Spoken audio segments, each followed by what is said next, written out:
부분들이 연단의 과정이 필요한 거예요, 여러분들. 금이 그냥 나옵니까? 재련에서 나오는 거예요. 철이 그냥 나옵니까? 몇 번 두들겨 맞아야 나오는 거예요, 여러분들. 자, 여러분들 잘 보세요. 내가 요거 얘기를 해줄게요. 자, 또 안 되냐? 자, 이렇게 있고 똑같이. 자, 이렇게 있어요. 이게 똑같은데 공을 갖다가 이렇게 굴렸어요. 여기다가 공을 놓고 여기다도 공을 놨어요. 자, 거리로 보게 되면 여기랑 똑같죠? 이렇게 똑같잖아요. 근데 이게 길이로 보게 되면 얘는 직선이잖아요. 그 얘는 뭐예요? 곡선이잖아요. 길이로 좀 더 이게 펼쳐놓으면 더 길겠죠? 그쵸? 근데 이게 뭐냐면 마디마디가 있잖아요. 마디마디. 이게 여러분들이 뭐냐면 시련이에요. 시련과 고통. 응? 연단의 과정이에요. 이 부분들이. 근데 시적으로 이거 게임을 한번 해보면은 뭐냐면 공을 갖다 굴려놨잖아요. 공을 갖다가 공이 떼루루루 가가지고 이렇게 올라갔죠? 그다음 떼구르르 올 거 아니에요. 요 시간하고 비교를 해봤어요. 비교를 해봤더니 얘는 어떻습니까? 이렇게를 갔다가 또다시 이렇게 오겠죠? 누가 더 빠를까요? 이게 더 빨라요. 한번 해보세요. 여러분들 있잖아요. 요걸 갖다가 이렇게 비교를 해보면 이렇게 갔다 올 때 얘는 이렇게 도착할 때 얘는 한 요 정도 와 있어요. 갔다가 오는 게. 이게 왜 그러냐면 이 시련을 겪을 때마다 여러분들이 어떻습니까? 성장을 하기 때문에 그래요. 자, 시련을 겪을 때마다 어떻습니까? 겪고 나면은 이게 가속도가 붙잖아요. 여러분들이. 그러니까 여러분들 그 시련을 여러분들이 어렵다고 하지 마세요. 여러분들이 이 시련과 고통은 내가 어떻습니까? 성장하는 데 있어서 성장통이다, 이거는. 그 누구도 성장함에 있어서 이런 과정이 없이는 성장 안 한다는 거예요. 여러분들이 있는 이 시련의 고통이 지금은 힘들지 모르지만 지금 당장은 힘들게 느껴질지 모르겠지만은 장기적으로 보면은 여러분들을 되게 성장을 시키는 겁니다. 성장을 시키는 거예요. 뭔지 알겠어요? 그러니까 이 시련이 왔을 때 여러분들 시련이 왔다고 여러분들이 좌절하거나 시련이 왔다고 해서 난 이제는 회사 다니지 말아야지. 이거 계약이 깨졌으니까 나는 이제 도저히 못해. 이럴 게 아니라 어떻습니까? 이 계약권을 통해서 내가 문제점이 뭐고 이 부분들을 통해서 내가 어떻게 극복을 해야 될까? 이거를 생각을 하고 가란 말이에요. 이 부분들이.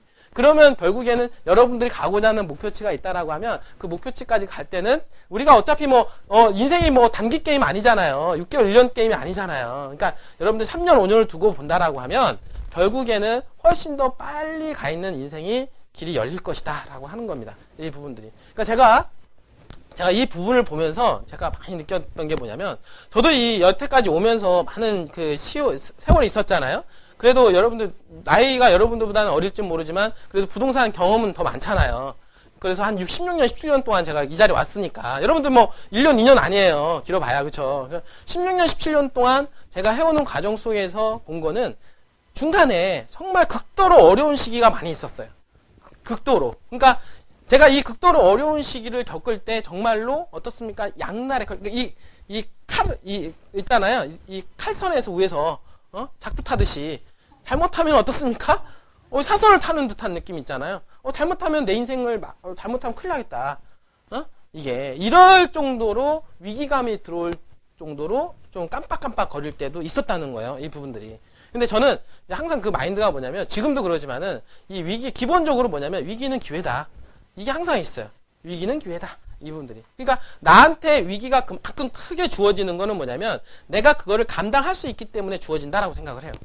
사람마다 틀린데 어떤 사람은 조그마한 어떤 위기가 오죠. 어떤 사람은 큰 위기가 오잖아요. 근데 그 사람한테 큰 위기가 주는 만큼 어떻습니까? 그러한 큰 위기를 주는 만큼 어떻습니까? 그거를 큰 위기를 극복할 수 있고 감당할 수 있기 때문에 그 사람한테 주어지는 거다. 근데 그 큰 위기일수록 극복을 하고 나면은 내가 엄청나게 성장이 돼 있죠. 그렇지 않나요?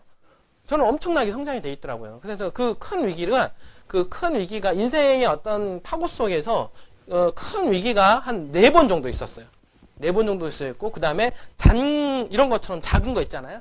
작은 거 정도는 수시로 있고, 이런 거는 수시로 있는데, 이런 거는 일도 아니죠. 왜냐하면 큰 파고를 넘어봤기 때문에 이런 거는 어떻게 돼요? 일도 아닌 거예요. 그러니까 큰 파고를 넘어보면 잔파도는 아무것도 아닌 거야, 또. 근데 여러분들이 처음 부동산 하면서 느꼈을 때 어떻습니까? 잔파도를 보면서 어떻습니까? 이게 엄청난 파도처럼 느끼죠, 처음에는. 엄청나게 느껴요. 느끼는데 그거를 헤쳐나가는 것조차도 버거워서 힘들 때가 많죠. 그분들이. 근데 그걸 한번 견뎌보세요. 견뎌보고 나면 다음에 똑같은 거 올 때 아무렇지도 않습니다. 그 부분들이. 그리고 나서 또 큰 파도가 왔을 때 그걸 겪고 나면은 여러분들이 엄청나게 성장을 해요. 부동산에서는 엄청나게 성장합니다. 이분들이. 그냥 공짜가 없어요. 여러분들. 공짜 있겠습니까? 제가 이 자리까지 오는데 뭐 공짜 있었겠어요? 없어요. 공짜 없습니다. 여러분들. 중요한 거는 여러분들의 마인드. 이 마인드가 되게 중요한 겁니다. 부동산은 그래서 이 마인드. 그리고 어떤 현실적으로 문제가 부딪혔을 경우에 어떻게 하냐면 그거를 해결하려고 하는 의지. 그리고 여러분들 대부분은 그런 게 부딪혔을 때 그냥 피하려고 하는 경우가 많아요. 여러분들 피해서는 어떻습니까? 해결할 수 있는 게 아무것도 없습니다. 부분들이. 응? 우리가 가끔 보면 이제 부부싸움 하다가 어떻습니까? 한번 피하죠. 그건 잘 피해야 돼요. 그거는. 일단은 폭격을 피하기 위해서는 일단 피해야 돼. 일단은. 응? 그래도 완전 피하면 안 되죠. 일단은 잠시 어떻습니까? 일부 전진을 위해서 일부 후퇴는 있어도 완전 피하면 안 되죠. 일단 해결은 해야죠. 근데 그것도 한 번 해결하고 몇 번 해결하면 부부싸움 처음에 많지만 나중에는 싸울 일이 없는 거예요. 별로 왜 싸워 그거를. 싸울 일 없는 거예요. 저도 처음에 이제 결혼하고 나서 어떻습니까? 왜냐하면 서로 가치관이 틀린 게 많아요. 남자 여자 사는 게 틀리고 살아온 인생이 틀리기 때문에 그 살아온 인생대로 싸우는 이유가 뭐냐면 싸우는 게 왜 싸우겠어요? 내 가치관을 자꾸 주입을 시키려고 하니까 싸우는 거예요. 내 인생 내 방식을 갖다가 주입을 하니까 싸우는 겁니다. 이분들이. 근데 자꾸 싸우다 보니까 그게 의미가 없는 거예요. 이분들이. 아, 포기할 건 포기하자. 이분들은. 저 사람 가치관이 있는데 저 사람 가치관도 중요하고 내 가치관도 중요하기 때문에 일정 부분은 양보를 해야 된다. 이분들은. 그분들이. 어떻게 인생에 있어서 내가 100% 맞습니까? 100% 맞는 게 어디 있어요? 세상 100% 맞는 거 없어요. 분들이. 그건 나한테 맞는 거지 상대방한테 안 맞다니까요. 그리고 좋은 사람과 나쁜 사람이 있습니까? 나한테 좋은 사람이고 나쁜 사람은 다른 사람한테는 내가한테 좋은 사람이 다른 사람한테 나쁜 사람이 될 수 있는 거예요. 맞죠? 내 기준으로 좋고 나쁘고 내 기준으로 자꾸 따지는 건데 다른 사람 입장에서 보면 그게 아니라는 거예요. 이 부분들이. 네? 여러분들이. 그래서 그런 부분들을 항상 그 위험이라든지 이런 어떤 부분들, 어려움, 이런 시련 이런 거 분명히 여기 많아요.